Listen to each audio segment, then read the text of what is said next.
세계가 벌벌 떨고 있습니다. 단 하나의 시나리오 때문에 한반도가 하나가 되는 날, 스탠퍼드 대학교 세미나실. 냉전 붕괴를 예측하고 30개국 정부에 자문한 전설적인 전략가 마틴 호이트 교수. 그가 제자의 논문을 보자마자 잘라 말했습니다. 이 논문 말이 안 됩니다. 그런데 2시간 뒤, 이 노학자가 40년 만에 처음으로 자리에서 일어섰습니다. 세미나실 20명이 숨을 죽였습니다. 그리고 떨리는 목소리로 말했습니다. 내가 틀렸습니다. 40년 동안 반도체, 자원, 물류, 문화, 이 모든 것이 하나로 합쳐지는 날, 세계의 판이 뒤집힙니다. 강대국들이 밤잠을 못 자는 이유가 바로 이겁니다. 통일 한국. 겉으로는 외면하지만 속으로는 가장 두려워하는 그 이름. 그리고 그 잠재력을 정작 가장 모르는 사람들이 누구인지 지금부터 공개합니다. 시청하기 전 구독과 좋아요, 댓글에 대한민국 최고라고 응원해주세요. 안녕하세요. 저는 제임스 윤입니다. 한국 이름으로는 윤재현이지만 그 이름을 제대로 불러본 적이 거의 없습니다. 미국 보스턴에서 태어났고 영어로 생각하고 영어로 꿈을 꿉니다. 부모님은 제가 어릴 때부터 한국말로 말을 걸었지만 저는 늘 영어로 대답했습니다. 한국어는 지금도 인사말 몇 마디가 전부입니다. 한국은 그냥 부모님의 고향이었습니다. 멀고 작은 나라. 제 이야기가 아니라고 생각했던 나라. 그런 제가 오늘 이 자리에 서 있습니다. 스탠퍼드 국제관계학 박사과정 세미나실. 오전 10시 정각. 창밖으로 캘리포니아에 이른 햇살이 쏟아지는데 실내 분위기는 그와 정반대입니다. 차갑고 팽팽합니다. 직사각형 테이블 주위로 20명 남짓한 청중이 앉아 있습니다. 독일 함부르크 대학에서 온 교환연구원 클라라 바우어, 일본 외무성 파견연구관, 다나카 히로시, 미국 랜드 연구소 출신 선임연구원. 각자의 분야에서 이름을 날리는 사람들입니다. 그리고 테이블 맨 앞, 정중앙에 마틴 호이트 교수가 앉아 있습니다. 호이트 교수를 처음 만난 건 박사과정 첫 학기였습니다. 냉전 붕괴를 미리 예측한 논문으로 국제정치학계에서 전설로 불리는 인물입니다. 소련이 해체되기 3년 전, 그는 학술지에 소련의 내부 붕괴 시나리오를 발표했습니다. 당시 학계에서는 터무니없다는 반응이 대부분이었습니다. 그런데 3년 뒤 그의 예측이 맞았습니다. 그 이후 30개국 정부의 전략자문을 제공했고 그의 강의는 매학기 수강 신청 시작과 동시에 마감됩니다. 지금 그가 두 손을 무릎 위에 가지런히 올려놓고 저를 바라보고 있습니다. 표정에는 아무것도 없습니다. 그게 더 무섭습니다. 테이블 오른쪽 끝에 라이언 코엔이 앉아 있습니다. 같은 박사과정 동기입니다. 유대계 미국인 32살. 학과에서 가장 목소리가 큰 사람 중 하나입니다. 미중 패권 경쟁이 세계 질서의 핵심 변수라고 늘 주장하는 친구입니다. 오늘 세미나 전에 복도에서 저를 보더니 이렇게 말했습니다. 제임스, 논문 제목이 뭐라고? 통일한국이 세계 질서의 중심? 진심이야? 그리고 웃었습니다. 지금도 테이블에 팔짱을 낀 채 비스듬히 앉아 있습니다. 이미 결론을 내린 사람의 자세입니다. 저는 노트북 화면을 한번 확인하고 청중을 향해 고개를 숙입니다. 논문 제목은 단 한 줄입니다. 통일한국, 세계 질서의 새로운 중심. 라이언이 오른쪽에서 작게 코웃음을 칩니다. 혼자만 들을 수 있는 소리지만 저는 들었습니다. 예상했습니다. 저도 처음 이 주제를 마주쳤을 때 똑같이 반응했으니까요. 원래 제 논문 주제는 통일한국이 아니었습니다. 중국의 1대1로 전략이었습니다. 중국이 아시아에서 유럽까지 자기들 중심의 무역로를 구축하려는 그 전략이 세계 공급망에 미치는 영향을 분석하는 논문이었습니다. 자료를 모으다가 우연히 파일 하나를 열었습니다. 한반도 통일 시나리오 전략 시뮬레이션 보고서.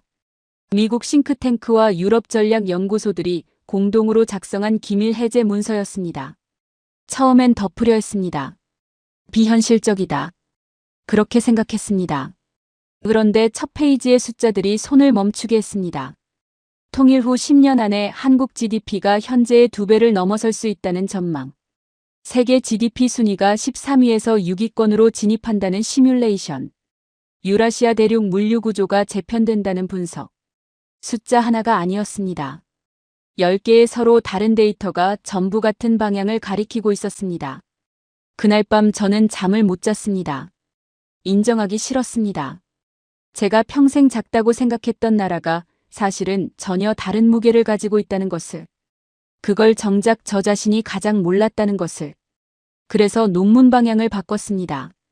6개월을 더 파고들었습니다. 데이터를 검증하고 또 검증했습니다. 그리고 오늘 이 자리에 섰습니다. 호이트 교수가 천천히 입을 엽니다. 제임스, 시작하기 전에 한 가지만 묻겠네. 자네 논문 주장의 핵심은 통일한국이 세계 질서를 바꿀 변수가 된다는 건데 그 근거가 데이터인가 아니면 한국계라는 감정적 배경인가? 세미나실이 조용해집니다. 누군가 볼펜을 테이블에 내려놓는 소리가 들립니다. 라이언이 팔짱을 더 단단히 낍니다. 저는 교수님을 바라봅니다. 그리고 노트북에서 첫 번째 슬라이드를 엽니다. 교수님, 숫자부터 보시겠습니까? 첫 번째 슬라이드에는 숫자 하나만 있습니다. 731. 세미나실이 조용합니다. 아무도 이 숫자가 무엇인지 바로 알아채지 못합니다. 저는 잠깐 그 침묵을 즐깁니다. 논문을 쓰면서 이 숫자를 처음 봤을 때 저도 멍했습니다. 731일. 2년이 넘는 시간입니다. 2021년 미국 자동차 공장들이 멈췄습니다. 포드, GM, 크라이슬러. 세계 최강 대국 미국의 주력 산업이 2년 넘게 정상 가동을 하지 못했습니다. 이유가 뭐였을까요? 전쟁이 아니었습니다. 바이러스 때문도 아니었습니다. 자동차 한 대에 들어가는 반도체 칩, 그러니까 자동차의 두뇌 역할을 하는 아주 작은 부품이 없어서였습니다. 자동차 한 대에 이 칩이 평균 수백 개 들어갑니다. 최신 전기차는 많게는 3,000개 가까이 들어가기도 합니다. 그 칩이 부족해서 세계 최대 자동차 기업들이 공장 문을 닫은 겁니다. 이 기간 동안 미국 자동차 산업이 입은 손실만 수백억 달러에 달합니다. 라이언이 팔짱을 낀 채 말합니다. 그건 코로나 때 공급망이 일시적으로 흔들렸던 거 아닙니까? 지금은 회복됐잖아요. 저는 고개를 끄덕입니다. 맞습니다. 그런데 그게 핵심이 아닙니다. 핵심은 세계 최강 대국이 반도체 칩 하나 때문에 2년간 주력 산업을 멈췄다는 사실 자체입니다. 그리고 그 칩을 만드는 나라가 어디냐는 겁니다. 저는 다음 슬라이드를 넘깁니다. 동북아시아 지도에서 한반도가 붉게 표시됩니다. 삼성전자와 SK하이닉스. 이 두 회사가 지금 전 세계 메모리 반도체의 70% 이상을 공급합니다. 메모리 반도체란 쉽게 말해 정보를 저장하고 불러오는 부품입니다. 여러분 스마트폰, 노트북, 데이터 센터, 인공지능 서버. 모든 디지털 기기에 반드시 들어가는 핵심 부품입니다. 전 세계에서 유통되는 것 3개 중 2개 이상을 한국이 만들고 있습니다. 그런데 여기서 끝이 아닙니다. 요즘 전 세계 기술 기업들이 가장 구하기 어려워하는 부품이 하나 있습니다. HBM이라고 부릅니다. 고대 역폭 메모리, 그러니까 인공지능 반도체에 들어가는 초고속 메모리 칩입니다. 챗GPT 같은 인공지능이 빠르게 작동하려면 이 칩이 있어야 합니다. 엔비디아, 그러니까 지금 세계 반도체 시장을 이끄는 미국 기업이자사. AI 칩에 반드시 필요하다고 공개적으로 밝힌 부품입니다. 그 HBM 시장에서 삼성전자와 SK하이닉스가 전 세계 생산량의 90% 이상을 담당하고 있습니다. 인공지능 시대의 핵심 부품을 한국이 쥐고 있다는 뜻입니다. 라이언이 자세를 조금 바꿉니다. 팔짱은 여전히 끼고 있지만 등바디에서 몸이 살짝 앞으로 기울어집니다. 저는 그 움직임을 놓치지 않습니다. 그는 말합니다. 그래도 파운드리 분야는 대만 TSMC가 앞서 있지 않습니까? 반도체 위탁 생산 시장에서 TSMC 점유율이 60%가 넘는데요. 맞습니다. 파운드리, 즉 다른 회사가 설계한 반도체를 대신 만들어주는 분야에서는 대만이 앞섭니다. 그런데 그 사실 자체가 역설적으로 이 구조의 위험성을 보여줍니다. 미국이 왜 반도체 지원법, 영어로 칩스 액트라고 부르는 법안을 통과시켜 $527억, 우리 돈으로 70조 원이 넘는 돈을 자국 반도체 공장 건설에 쏟아붓겠습니까? 대만 해협에서 무슨 일이 생기거나 한반도에서 무슨 일이 생기면 전 세계 반도체 공급이 동시에 흔들린다는 걸 미국 스스로 알고 있기 때문입니다. 그게 역설적으로 한국의 위치가 얼마나 결정적인지를 증명합니다. 저는 슬라이드를 넘깁니다. 이번엔 바다지도입니다. 지금 이 순간 전 세계 바다를 항해하는 선박이 약 10만 척에 달합니다. 석유, 철광석, 자동차, 식량, 전자제품. 여러분이 쓰는 모든 물건이 저 배들 위에서 이동합니다. 그 배들을 누가 만들었을까요? 세계 조선 시장에서 한국은 수주량 기준으로 최상위권을 유지하고 있습니다. 특히 가장 만들기 어렵고 정밀한 베인 LNG 운반선, 그러니까 영하 163도에서 액체 상태로 압축한 천연가스를 싣는 특수 선박의 경우 전 세계 물량의 80% 이상을 한국이 건조합니다. 유럽이 러시아 가스 대신 수입하기 시작한 바로 그 가스를 실어 나르는 배입니다. 수주 잔량이 지금 3년치 넘게 쌓여 있습니다. 지금 당장 주문해도 3년 뒤에야 받을 수 있다는 뜻입니다. 그만큼 수요가 공급을 넘어서고 있습니다. 거기에 더해 지금 한국 조선사들은 암모니아와 수소로 달리는 친환경 선박 기술을 세계에서 가장 앞서 개발하고 있습니다. 국제 해운 규제가 강화되면서 전 세계 선박들이 친환경 선박으로 교체돼야 하는 시점이 다가오고 있고 그 교체 수요가 한국 조선소로 몰려들 구조입니다. 독일에서 온 클라라 바우어가 처음으로 노트를 꺼냅니다. 저는 계속합니다.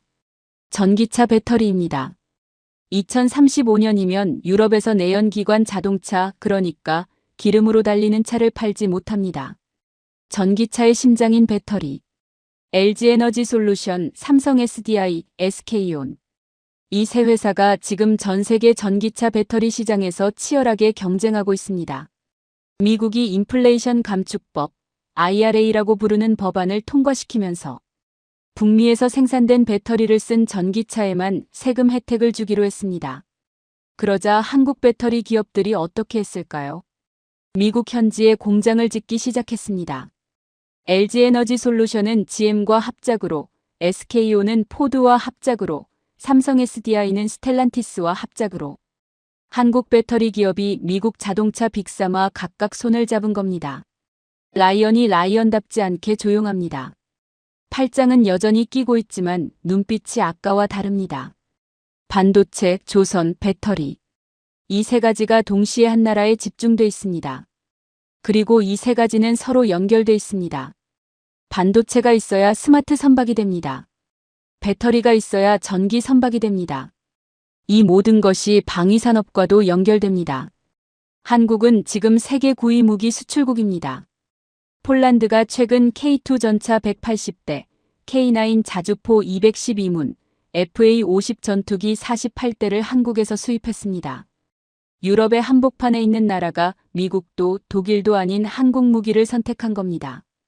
이유는 단순합니다. 성능이 검증됐고 납기가 빠르고 가격이 합리적입니다. 저는 잠깐 멈춥니다. 여러분이 지금 보신 건 경제 이야기가 아닙니다. 구조 이야기입니다. 한국은 지금 세계 산업 구조의 여러 핵심 고리를 동시에 쥐고 있습니다. 그 고리들 중 하나라도 끊기면 연결된 것들이 동시에 흔들립니다. 호이트 교수가 천천히 말합니다. 그건 지금 한국의 이야기일세.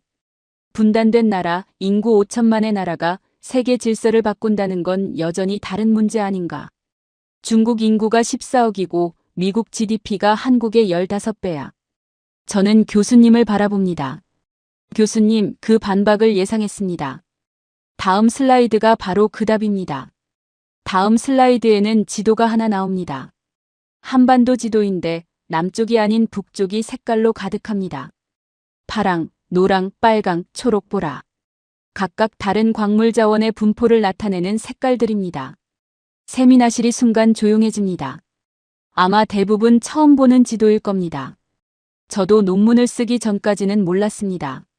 저는 지시봉으로 지도를 짚습니다. 히토류입니다. 생소하게 들리실 수 있는데 사실 이미 여러분 일상 속에 깊이 들어와 있는 광물입니다. 지금 주머니 속 스마트폰, 전기차 배터리, 미사일, 유도 시스템, 인공위성, 풍력 발전기, 전투기 레이더.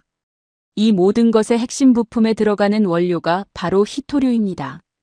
히토류 없이는 21세기 첨단 기술 산업이 단 하루도 돌아가지 않습니다. 그런데 지금 세계에 심각한 문제가 생겼습니다.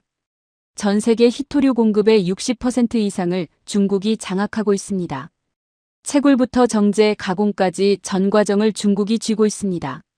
미국이 중국과 무역 전쟁을 벌이면서 가장 긴장하는 부분이 바로 이겁니다. 2025년 미중 관세 갈등이 극도로 격화되면서 중국은 실제로 히토류 수출 제한 카드를 꺼내 들었습니다. 갈륨, 게르마늄, 흑연에 이어 핵심 히토류 수출 허가 제도를 강화했습니다. 미국 방산업체들이 즉각 비상이 걸렸습니다. F-35 전투기, 이지스 레이더, 핵잠수함. 이 모든 무기 체계에 중국산 히토류가 들어가기 때문입니다. 라이언이 처음으로 팔짱을 풀고 앞으로 몸을 기울입니다. 저는 계속합니다. 그 히토류가 북한 땅 밑에 있습니다. 북한이 자체 발표한 자료에 따르면 히토류 매장량이 4,800만 톤에 달합니다. 세계 주요 전략 분석 기관들은 공식 통계로 확인하기는 어렵지만 중국보다 많은 세계 최고 수준일 가능성이 높다고 봅니다. 일부 분석에서는 북한 정주 지역 히토류 하나만의 가치가 수경 원, 그러니까 한국 GDP의 수십 배에 달한다는 추산도 있습니다.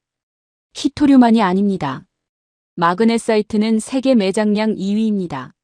마그네사이트는 철강 제조와 내화재, 그러니까 고온을 버티는 소재 생산에 필수적인 광물입니다. 철광석, 아연, 금, 은, 석탄, 우라늄까지. 한국에너지경제연구원이 추산한 북한 지하자원의 잠재적 가치는 보수적으로만 잡아도 수십조 달러에 달합니다. 어떤 자료는 그보다 훨씬 높게 추산합니다. 라이언이 손을 들려다가 멈춥니다. 반박할 말을 준비하다가 다시 내린 것처럼 보입니다. 저는 다음 슬라이드를 넘깁니다. 그런데 왜 아무도 이 자원을 개발하지 못하고 있을까요? 이유는 간단합니다. 꺼낼 방법이 없습니다. 도로가 없습니다. 전기가 없습니다. 항만이 없습니다. 물류 시스템이 없습니다. 국제 제재로 외부 자본도 들어가지 못합니다. 거대한 금고인데 열쇠가 없는 상황입니다. 중국이 아프리카에서 하는 짓을 보십시오. 지난 30년간 중국은 아프리카 자원을 선점하기 위해 천문학적인 투자를 해왔습니다. 콩고, 잠비아, 짐바브웨. 도로를 깔고 항만을 짓고 병원을 세우고 그 대신 광산 개발권을 가져갑니다. 코발트, 리튬, 망간. 전기차 배터리의 핵심 원료들을 미리 선점한 겁니다. 왜 그렇게 합니까? 그 자원이 미래 산업의 핵심이기 때문입니다. 중국은 이미 20년, 30년 앞을 보고 움직이고 있습니다. 그런데 북한은 아프리카보다 훨씬 가까이 있습니다. 국경선 하나를 사이에 두고 있습니다. 그리고 북한의 자원을 개발하는 데 필요한 모든 것, 기술, 자본, 건설 인프라, 물류 시스템. 이 모든 것이 바로 그 국경선 남쪽에 있습니다. 저는 슬라이드를 넘깁니다. 화면에 거대한 건물 사진이 뜹니다. 부르즈 할리파. 세계에서 가장 높은 건물입니다. 828m. 두바이 사막 한가운데 솟아 있습니다. 이 건물을 지은 회사가 어딘지 아십니까? 삼성물산입니다. 한국 기업이 중동 사막 한가운데 세계 최고층 건물을 세운 겁니다. 그뿐만이 아닙니다. 사우디아라비아의 신도시 네옴시티 건설에도 한국 기업들이 핵심 역할을 하고 있습니다. 쿠웨이트, 카타르, UAE. 중동의 굵직한 인프라 프로젝트 상당수에 한국 건설사들이 참여했습니다. 아무것도 없는 모래 위에 도시를 만드는 기술. 그 기술이 지금 북쪽 국경선 바로 아래에 쌓여 있습니다. 금고 옆에 열쇠 장수가 있는 겁니다. 최근 상황은 이 논리를 더 강하게 뒷받침합니다. 트럼프 대통령이 재집권한 이후 북미 대화 재개 가능성이 거론되면서 북한 자원을 우크라이나 방식으로 개발하는 광물 협정 구상이 수면 위로 떠올랐습니다. 미국조차 북한 땅 밑의 가치를 이미 계산하고 있다는 뜻입니다. 그리고 그 개발 과정에서 가장 유리한 위치에 있는 나라가 어디입니까? 저는 지도에서 국경선 아래를 짚습니다. 바로 여기입니다. 라이언이 이번엔 완전히 팔짱을 풀고 앞쪽 테이블에 팔꿈치를 올립니다. 반박할 타이밍을 찾고 있는 것처럼 보이지만 아직 말을 꺼내지 못하고 있습니다. 저는 슬라이드를 덮습니다. 그리고 청중을 향해 말합니다. 지금까지 보신 건 산업 이야기가 아닙니다. 남쪽의 기술과 북쪽의 자원이 결합한다는 이야기입니다. 그런데 이 결합이 가장 완전한 형태로 실현되는 시나리오가 하나 있습니다. 바로 통일입니다. 그때 독일 연구원 클라라 바우어가 조용히 손을 듭니다. 잠깐요. 그렇다면 강대국들이 통일을 원하지 않는다는 말입니까? 독일 연구원 클라라의 질문이 세미나실에 걸려 있습니다. 강대국들이 통일을 원하지 않는다는 말입니까? 저는 바로 대답하지 않습니다. 슬라이드를 한 장 넘깁니다. 화면에 숫자 하나가 크게 뜹니다. 0.72. 아무도 이 숫자가 뭔지 바로 알아채지 못합니다. 저는 잠깐 기다립니다. 클라라가 고개를 갸웃합니다. 라이언은 화면을 뚫어지게 바라봅니다. 2023년 한국의 합계 출산율입니다. 여성 한 명이 평생 낳는 아이의 수가 평균 0.72명이라는 뜻입니다. 인구를 그대로 유지하려면 최소 2.1이 돼야 합니다. 0.72는 세계 최저입니다. 인류 역사상 평화로운 시기에 어떤 나라도 이 수준까지 내려간 적이 없습니다. 전쟁 중이었던 나라들도 이보다는 높았습니다. 저는 슬라이드를 넘깁니다. 한국 인구 전망 그래프가 나옵니다. 한국통계청 공식 전망입니다. 2072년 한국 인구는 3,622만 명으로 줄어듭니다. 지금의 5,100만 명에서 1,500만 명이 사라지는 겁니다. 그것도 단순히 줄어드는 게 아닙니다. 그 3,622만 명 중 절반 가까이가 65세 이상 노인입니다. 일하는 사람이 줄고 노인을 부양해야 하는 사람은 늘어납니다. 이미 지금도 그 징후가 곳곳에서 나타나고 있습니다. 전국 228개 시군구 중 113개가 소멸 위험 지역으로 분류됩니다. 절반이 넘습니다. 학교가 문을 닫고 있습니다. 지방병원이 문을 닫고 있습니다. 버스 노선이 사라지고 있습니다. 군대도 위기입니다. 2022년 50만 명이었던 병력이 2040년이면 36만 명으로 줄어든다는 전망이 있습니다. 아무리 기술이 뛰어나도 그 기술을 운용할 사람이 없으면 결국 한계가 옵니다. 저는 이 슬라이드를 준비하면서 어머니 생각이 났습니다. 어머니는 경상남도 작은 마을 출신입니다.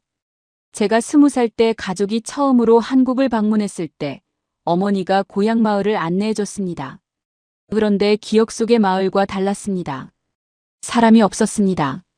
어머니가 다니던 초등학교는 폐교가 돼 있었습니다. 친구들이 살던 집들은 대부분 비어 있었습니다. 어머니가 조용히 말했습니다. 재현아, 여기 사람들이 다 어디 갔는지 모르겠다. 그때 저는 그냥 도시화 때문이겠지 하고 흘려들었습니다. 그런데 데이터를 보면서 그 풍경이 숫자로 눈앞에 펼쳐졌습니다. 어머니가 봤던 그 빈 마을이 한국 전체에서 일어나고 있는 일이었습니다. 그리고 그 다음 슬라이드를 넘겼을 때 저는 처음으로 이 논문이 단순한 학술 연구가 아니라는 걸 느꼈습니다. 저는 다음 슬라이드를 넘깁니다. 북한 인구 2,500만 명이 더해지는 순간 이 구조가 통째로 바뀝니다. 단순히 숫자가 늘어나는 게 아닙니다. 한국보다 상대적으로 젊은 인구 구조가 대규모로 합류합니다. 한국의 생산 가능 인구, 그러니까 실제로 일하고 세금을 낼 수 있는 15세에서 64세 사이 인구가 2020년 3,738만 명에서 2050년에는 2,419만 명으로 급감할 전망입니다. 그런데 북한 인구가 더해지면 이 수치가 크게 올라갑니다. 줄어들 일손이 다시 채워집니다. 북한 주민의 교육 수준에 대해 오해가 많습니다. 북한은 기초교육을 철저히 시킵니다. 특히 이공계 교육에 상당한 투자를 해왔습니다. 수학, 물리, 화학, 공학. 북한이 핵무기와 대륙간탄 도미사일을 독자 개발한 것을 생각해 보십시오. 극도로 제한된 자원과 환경 속에서 그 수준의 기술을 만들어냈다는 건 역으로 기초인적 자원의 수준이 만만치 않다는 뜻입니다. 클라라가 손을 듭니다. 독일 통일이 생각나는데요. 독일도 통일 이후 30년간 2조 유로가 넘는 통일 비용으로 고생하지 않았습니까? 한국이 그 비용을 감당할 수 있겠습니까? 좋은 반론입니다. 저는 슬라이드를 넘깁니다. 독일 통일 이후 동독 경제 성장 그래프가 나옵니다. 독일 통일 때 동독은 서독보다 훨씬 낙후돼 있었습니다. 동독 인구 1,600만 명, 서독 인구 6,300만 명. 경제 규모 차이는 더 컸습니다. 그런데 통일 이후 어떻게 됐습니까? 동독 지역이 유럽에서 가장 빠르게 성장하는 지역 중 하나가 됐습니다. 교육받은 인구, 산업의 흔적, 인프라의 기초, 거기에 서독의 자본과 기술이 결합되자 폭발적으로 성장했습니다. 초기에 막대한 비용이 들었지만 장기적으로 보면 투자였습니다. 지금 독일은 유럽 최강의 경제대국입니다. 그런데 한반도 통일과 독일 통일은 결정적으로 다른 점이 있습니다. 저는 슬라이드를 나란히 붙입니다. 독일 통일 비용 분석과 북한 지하자원 가치 추산이 나란히 화면에 뜹니다. 독일 통일 비용은 약 2조 유로였습니다.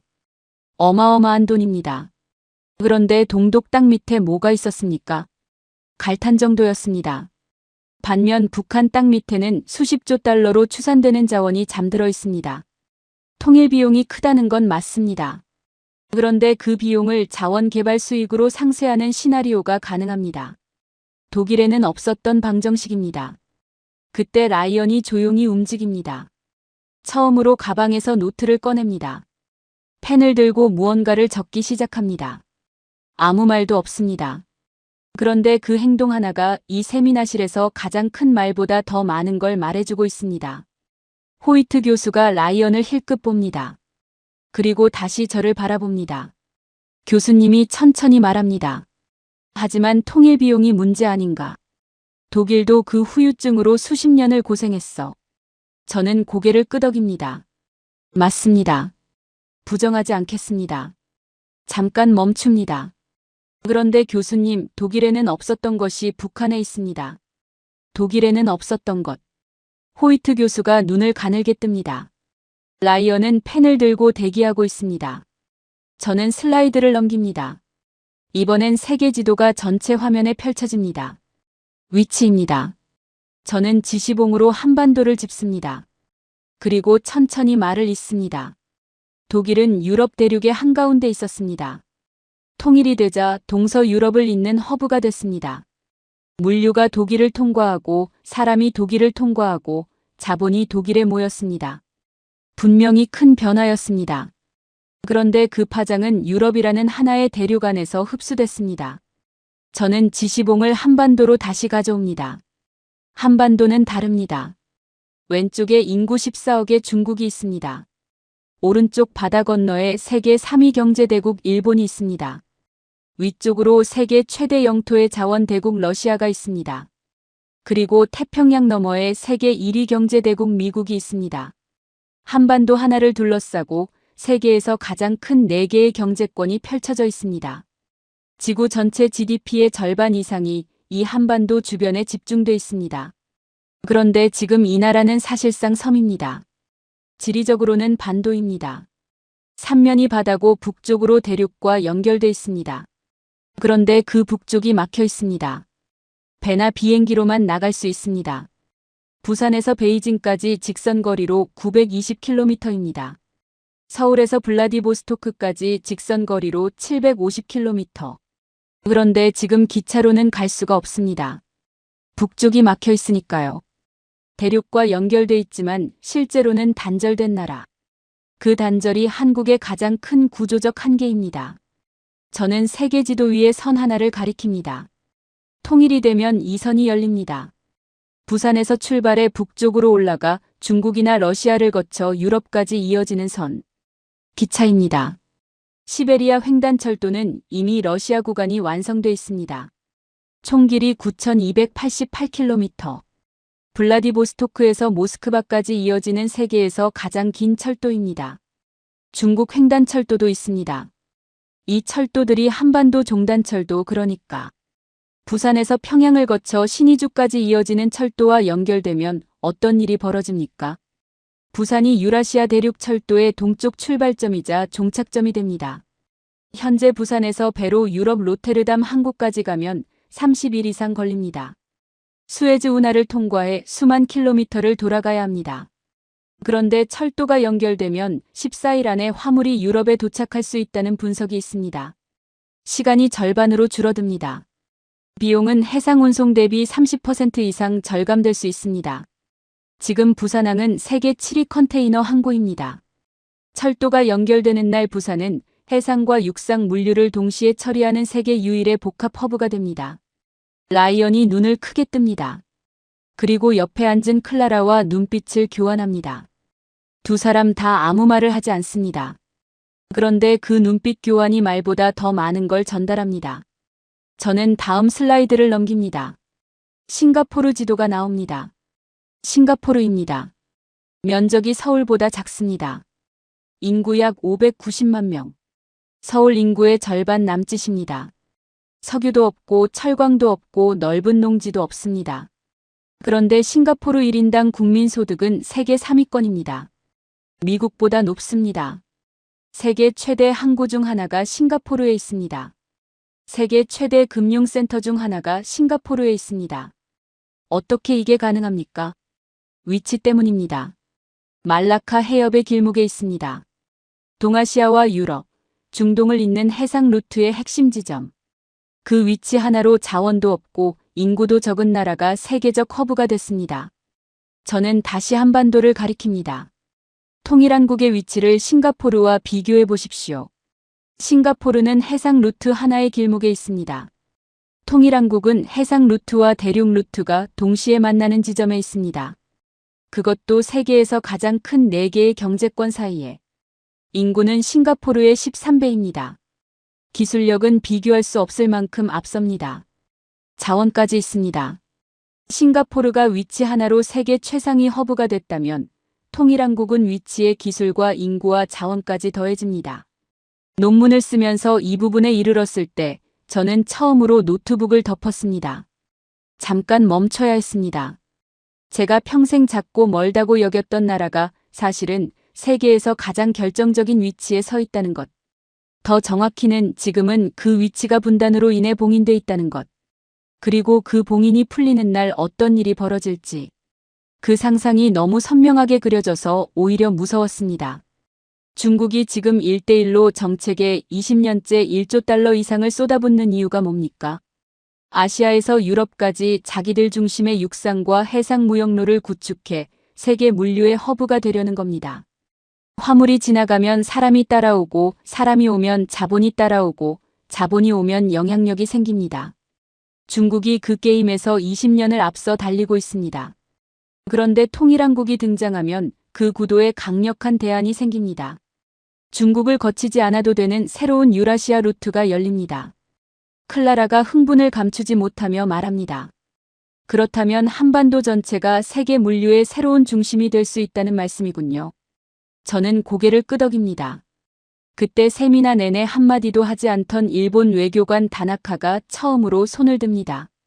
목소리가 조용하지만 또렷합니다. 그렇다면 일본은 어떻게 됩니까? 세미나실이 순간 완전히 조용해집니다. 라이언이 펜을 멈춥니다. 일본 외교관 다나카의 질문이 세미나실에 걸려 있습니다. 그렇다면 일본은 어떻게 됩니까? 저는 그를 바라봅니다. 이 질문이 나올 거라 예상했습니다. 논문을 쓰면서 가장 오래 멈춰 있었던 대목이기도 합니다. 일본은 지금 섬나라입니다. 그런데 역사적으로 일본이 한반도에 집착했던 이유가 있습니다. 대륙으로 나가는 유일한 통로였기 때문입니다. 한반도를 통해야만 중국 대륙과 러시아와 유라시아 전체와 연결될 수 있었습니다. 일제강점기도 그 지정학적 논리와 무관하지 않습니다. 통일한국이 등장하면 그 통로의 주인이 생깁니다. 일본 입장에서는 협력 대상이 될 수도 있고 거대한 견제 변수가 될 수도 있습니다. 지금처럼 한국을 관리 가능한 이웃으로 볼 수 없게 됩니다. 다나카가 천천히 고개를 끄덕입니다. 표정에는 아무것도 없습니다. 그런데 그 무표정이 오히려 많은 것을 말해줍니다. 저는 계속합니다. 그런데 여기서 예상 밖의 이야기를 하나 꺼내겠습니다. 이건 제가 논문을 쓰면서 가장 놀랐던 부분입니다. 호이트 교수가 먼저 말합니다. 혹시 문화 이야기인가? 솔직히 말하면 나는 국제정치에서 문화를 부차적 변수로 봐왔어. 군사력이 있고 경제력이 있고 기술이 있고 그 다음에 문화가 있는 거지. 저는 고개를 저었습니다. 교수님, 저도 처음엔 그렇게 생각했습니다. 그런데 데이터가 생각을 바꿨습니다. 슬라이드에 사진이 하나 뜹니다. 1980년대 동베를린. 철의 장막 너머 동독 청년들이 몰래 서방 라디오에서 흘러나오는 팝음악을 듣고 있는 장면입니다. 미국이 냉전에서 소련을 이긴 건 핵무기나 군사력 때문만이 아니었습니다. 철의 장막 너머 동유럽 사람들이 할리우드 영화에 열광했고 팝음악을 몰래 들었고 청바지를 입고 싶어 했습니다. 코카콜라를 마시고 싶어 했습니다. 그 문화적 동경이 40년간 쌓이면서 결국 소련 시민들 스스로가 체제의 의문을 품게 만들었습니다. 베를린 장벽이 무너질 때 미국은 총 한 발 쏘지 않았습니다. 문화가 먼저 무너졌습니다. 미국이 지금도 세계에서 영향력을 유지하는 건 군사력만이 아닙니다. 할리우드가 있고 실리콘밸리가 있고 NBA가 있고 팝음악이 있습니다. 그 문화산업이 미국이라는 나라에 대한 호감을 전 세계에 끊임없이 생산합니다. 그 호감이 무역에서, 외교에서, 군사동맹에서 보이지 않는 우위로 작동합니다. 저는 슬라이드를 넘깁니다. 그 단계로 접어들고 있는 나라가 있습니다. 2023년 기준 전 세계 한국어 학습자 수가 1천만 명을 넘어섰습니다. 10년 전과 비교하면 5배 가까이 늘었습니다. 왜 이 사람들이 한국어를 배우기 시작했을까요? 설문 결과가 있습니다. 응답자의 60% 이상이 한국 드라마나 음악 때문이라고 답했습니다. 넷플릭스 오징어 게임은 공개 28일 만에 190개국에서 동시에 1위를 기록했습니다.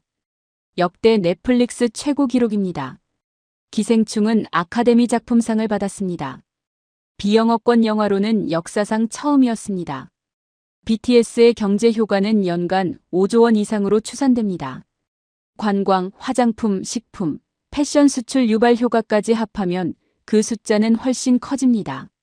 한국 화장품 산업은 지금 유럽과 미국의 프리미엄 뷰티 시장에서 점유율을 빠르게 늘리고 있습니다. 프랑스 파리의 세포라 매장에 한국 브랜드가 진열돼 있습니다. 라이언이 손을 듭니다. 처음으로 제대로 된 질문을 던집니다. 그런데 문화호감이 실제 국가 간 전략관계에 얼마나 영향을 줍니까? 사람들이 한국 드라마를 좋아한다고 해서 그 나라 정부가 외교 정책을 바꾸지는 않잖아요. 좋은 질문입니다. 저는 슬라이드를 넘깁니다. 직접적으로 바꾸진 않습니다. 그런데 간접적으로는 분명히 작용합니다. 몽골을 보십시오. 지금 몽골에서 한국어는 영어 다음으로 많이 배우는 외국어입니다. 한국 유학생 수가 지속적으로 늘고 있습니다. 그 결과 한목 무역 규모가 꾸준히 성장하고 있습니다. 동남아시아도 마찬가지입니다. 베트남, 인도네시아, 태국. 한류 영향력이 강한 나라일수록 한국 기업의 현지 진출 성공률이 높습니다.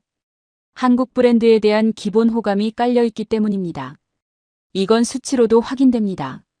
한국국제문화교류진흥원 조사에 따르면 한류 콘텐츠를 접한 외국 소비자가 한국 제품을 구매할 의향이 그렇지 않은 소비자보다 30% 이상 높습니다. 문화가 무역을 밀어주는 겁니다. 저는 목소리를 낮춥니다. 그런데 더 중요한 게 있습니다. 문화는 이미지입니다. 이미지는 신뢰입니다. 그리고 신뢰는 국제협상에서의 우위입니다. 지금 한국은 어느 쪽 강대국의 편도 아닌 나라로 인식되고 있습니다. 미국과 동맹이지만 중국과도 경제적으로 깊이 연결돼 있습니다. 그 균형 잡힌 이미지 위에 문화적 호감까지 더해지면 통일한국은 어느 쪽도 아닌 독립적 중재자 역할을 할 수 있는 나라가 됩니다. 군사력이나 경제력만으로는 만들어지지 않는 신뢰입니다.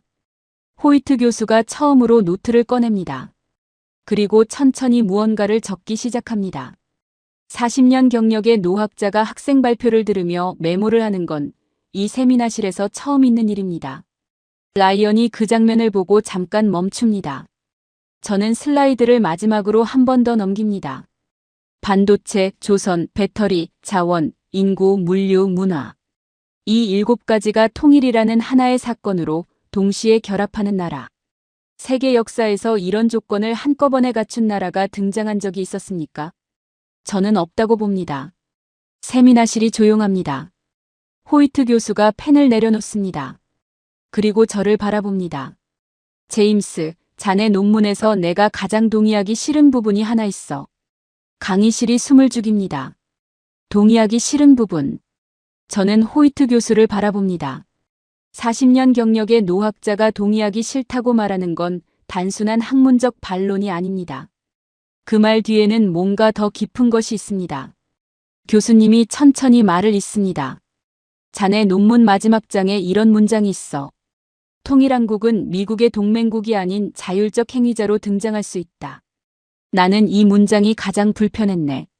세미나실이 조용해집니다. 라이언이 자세를 바꿉니다.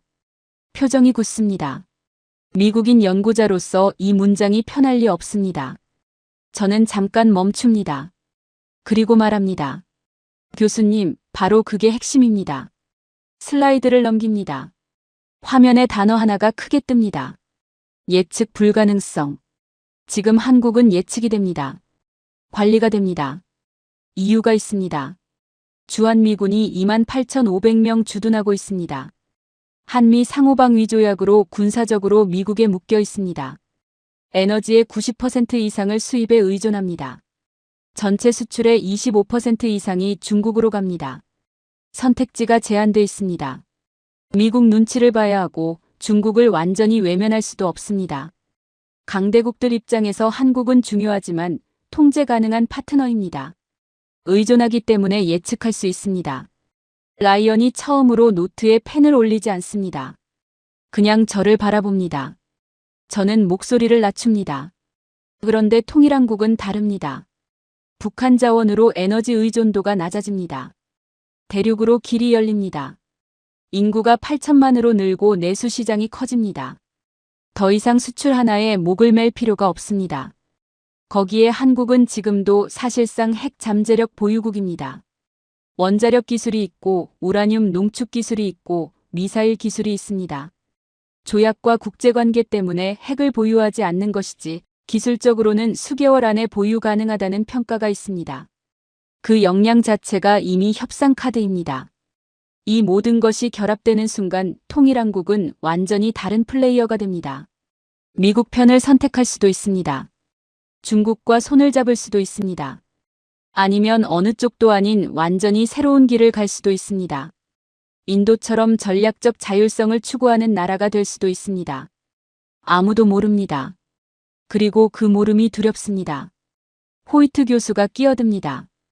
그렇다면 강대국들이 통일을 적극적으로 막으려 한다는 건가? 저는 고개를 저었습니다. 막으려 한다기보다 서두르지 않는다는 게 더 정확합니다. 미국은 한국이라는 발판으로 동북아시아에서 영향력을 유지합니다. 중국은 현재 구조가 불만이지만 구조 자체가 흔들리면 자기들도 감당 못할 변수가 생깁니다. 러시아도 일본도 마찬가지입니다. 서로 원하는 것은 달라도 지금 이 구조 안에서는 계산이 됩니다. 예측이 됩니다. 그래서 불편하지만 유지합니다. 한반도의 분단이 그 구조를 고정시키는 핀 역할을 합니다. 핀이 빠지면 구조 전체가 흔들립니다. 클라라가 조용히 묻습니다. 그렇다면 그 구조는 계속 유지될 수 있다는 말씀입니까? 저는 슬라이드를 넘깁니다. 화면에 흑백 사진 2장이 나옵니다. 1989년 11월 9일. 베를린 장벽이 무너지는 장면입니다. 그리고 1991년 12월 25일. 소련 국기가 크렘린에서 내려지는 장면입니다. 장벽이 무너지기 전날까지 세계의 어떤 정보기관도 어떤 전략 분석가도 이튿날 장벽이 무너질 거라고 예측하지 못했습니다. CIA도 몰랐습니다. KGB도 몰랐습니다. 심지어 동독정부도 몰랐습니다. 소련도 마찬가지였습니다. 미국 국가안보회의가 소련 붕괴 시나리오를 내부적으로 검토하기 시작한 것은 붕괴가 시작되고 나서였습니다. 구조는 영원하지 않습니다. 반드시 바뀝니다. 언제 바뀌는지만 모를 뿐입니다. 그리고 구조가 한번 흔들리기 시작하면 아무도 막지 못합니다. 70년간 철옹성 같았던 소련이 단 몇 년 만에 해체됐습니다. 저는 잠깐 멈춥니다.